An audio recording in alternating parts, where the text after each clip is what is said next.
நான் வந்து கிராம் வந்து 5000 ரூபாய்க்கு வாங்கணும் போன வருஷம். இந்த வருஷம் 10,000 ரூபா அப்படிங்கும்போது, அத மறுபடியும் வாங்கணுங்கிற எண்ணம் தான் மக்களுக்கு வருதே தவிர, இனிமே வாங்க வேண்டாம். அப்படி வாங்கலைன்னா, அவங்க அந்த பணத்த எதுல சேமிப்பு பண்ணுவாங்க?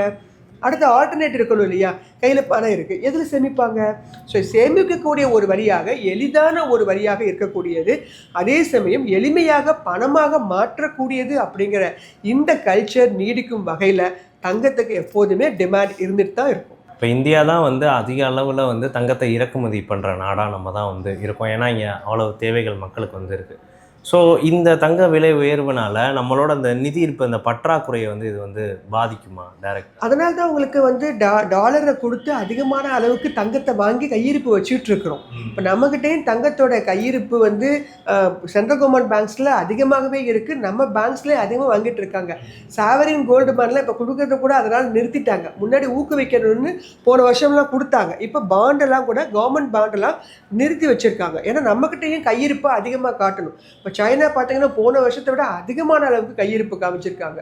ஸோ நம்ம இந்தியாவிலையும் இந்த விஷயங்கள் அதிகமாக பண்ணுறாங்க. சென்ட்ரல் கவர்மெண்ட் பேங்க்ஸ் இன்னும் வாங்கி கொண்டு தான் இருக்கிறாங்க. அதே மாதிரி கோல்டு ETF, கோல்டு பீஸ் தனி நபர்களும் இப்போல்லாம் பார்த்தீங்கன்னா டிஜிட்டல் முறையில் கோல்டில் இன்வெஸ்ட் பண்ணுறாங்க. இவங்க போய் அந்த மாதிரி கோல்டை தான் வாங்கி கையிருப்பு வைக்கிறாங்க.